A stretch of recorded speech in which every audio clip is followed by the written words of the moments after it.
लेकिन पूरे शरीर को तैयार करता है कि नहीं करता है? Yes sir. शरीर का एक अंग भी वीक रह गया, बॉलिंग अच्छी करता है, कंधा बहुत अच्छा है, स्पीड सब अच्छी है, लेकिन पैर ठीक नहीं काम कर रहा है, तो बॉलिंग कर पाएगा क्या? No sir. जैसे एक प्लेयर को अपने गोल को पाने के लिए खेल में मास्टरी पानी है तो भी उसको संपूर्ण शरीर की चिंता करनी पड़ती है। वैसे ही हम जिंदगी परीक्षा के लिए नहीं है,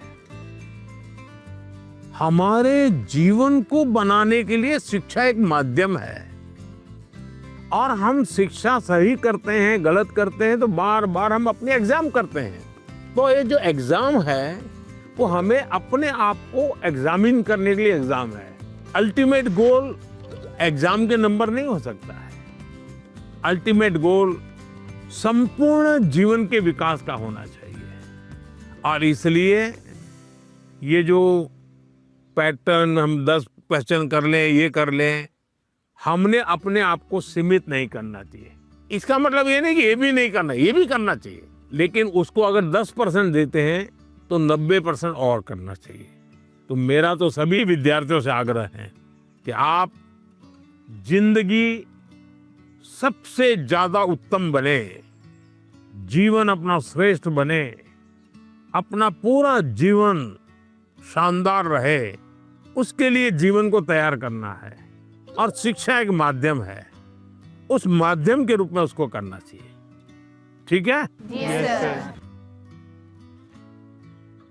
सर, मैं आपसे ये क्वेश्चन पूछना चाहती हूँ कि जिस सब्जेक्ट में मुझे ज़्यादा मेहनत करने की ज़रूरत है, उसको फोकस ना करके प्री बोर्ड में कैसे बेहतर परफॉर्म करने के लिए उसका भी प्रेशर होता है। हम कैसे अपनी पढ़ाई में संतुलन बनाएं? ये सबके लिए चिंता का विषय है। पहले क्वार्टर में कुछ विषयों में अच्छा करते हैं, दूसरे क्वार्टर में कुछ विषयों में अच्छा करते हैं, और फिर हमको लगता है कि अब क्या करूं, मैं ये करूं कि वो करूं। हमें भीतर के विद्यार्थी को हमेशा चैतन्य युक्त रखना चाहिए। शिक्षा ये मजबूरी नहीं होनी चाहिए, शिक्षा ये बोझ नहीं होना चाहिए। हमारा टोटल इन्वॉल्वमेंट चाहिए, टोटल इन्वॉल्वमेंट।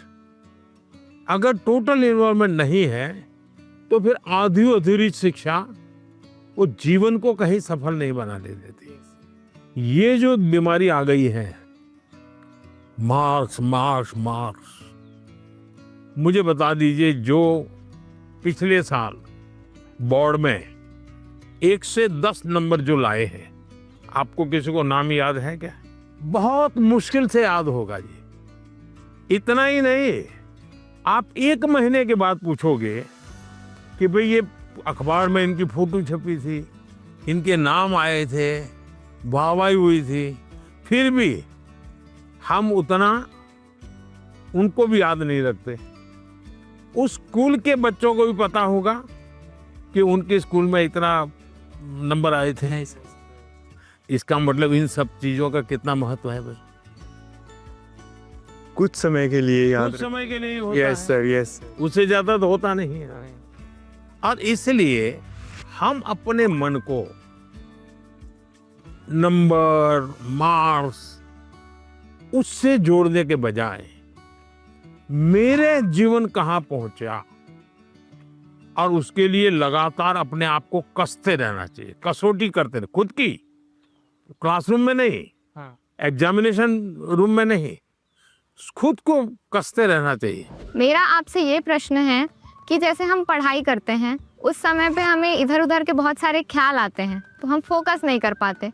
तो उस समय पे अपने आप को शांत कैसे रखें? क्योंकि हम पढ़ तो लेते हैं लेकिन बहुत जल्दी भूल जाते हैं।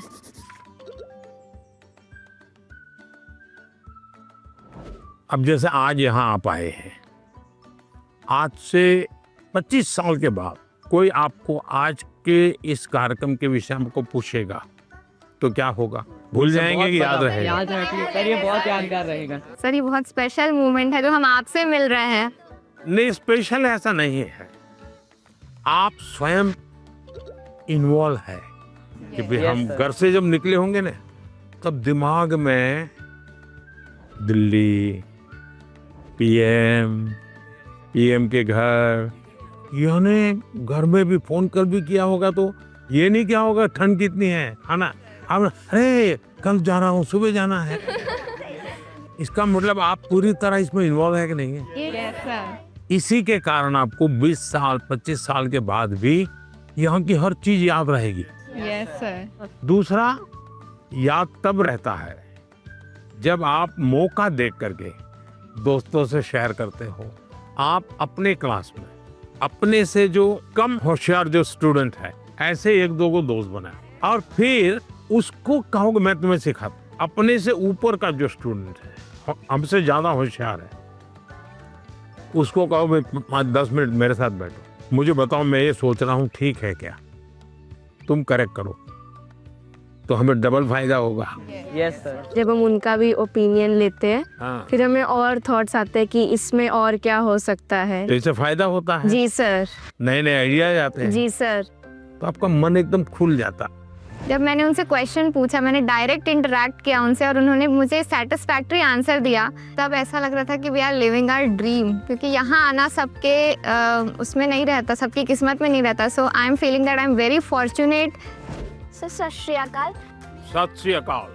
मेरा नाम एकम कौर है, मैं पंजाब से आई और मेरा आपसे ये प्रश्न है कि जो 12वीं कक्षा के स्टूडेंट्स होते हैं वो अपने बोर्ड्स के एग्ज़ाम के साथ जो कंपटीशन एग्ज़ाम्स होते हैं उसकी भी तैयारी करते हैं, क्या ये सही है? क्योंकि उन दोनों एग्ज़ाम्स के जो एग्जामिनेशन पैटर्न होता है वो बहुत अलग होता है और वो एग्ज़ाम्स आते भी सेम टाइम पे हैं। ये चिंता आपकी सही है। एक ही समय दो मान लीजिए क्रिकेट का खेल खेल रहा है, उसी समय उसको फुटबॉल का भी मैच में जाना है तो उसको लगता है कि मैं क्रिकेट के लिए मेहनत करूँ कि फुटबॉल के लिए। Yes sir. मेरा आग्रह रहेगा तो आपको पहली प्रायोरिटी 12th को देनी पड़ेगी। लेकिन अगर हमने एक विद्यार्थी के रूप में जो मेरे उम्र से मेरे क्लास से जुड़े हुए सिलेबस को आत्मसात किया है, आपके मोबाइल पर तुरंत आएगी ब्रेकिंग न्यूज। स्क्रीन पर सबसे पहले दिखेगी बड़ी खबर, देश दुनिया की हर खबर एक जगह। अब आपके मोबाइल पर तुरंत फटाफट इंस्टॉल कीजिए न्यूज नेशन ऐप और रखिए खुद को अपडेट। आपके मोबाइल पर तुरंत आएगी ब्रेकिंग न्यूज। स्क्रीन पर सबसे पहले दिखेगी बड़ी खबर, देश दुनिया की हर खबर एक जगह। अब आपके मोबाइल पर तुरंत फटाफट इंस्टॉल कीजिए न्यूज नेशन ऐप और रखिए खुद को अपडेट। आपके मोबाइल पर तुरंत आएगी ब्रेकिंग न्यूज। स्क्रीन पर सबसे पहले दिखेगी बड़ी खबर, देश दुनिया की हर खबर एक जगह। अब आपके मोबाइल पर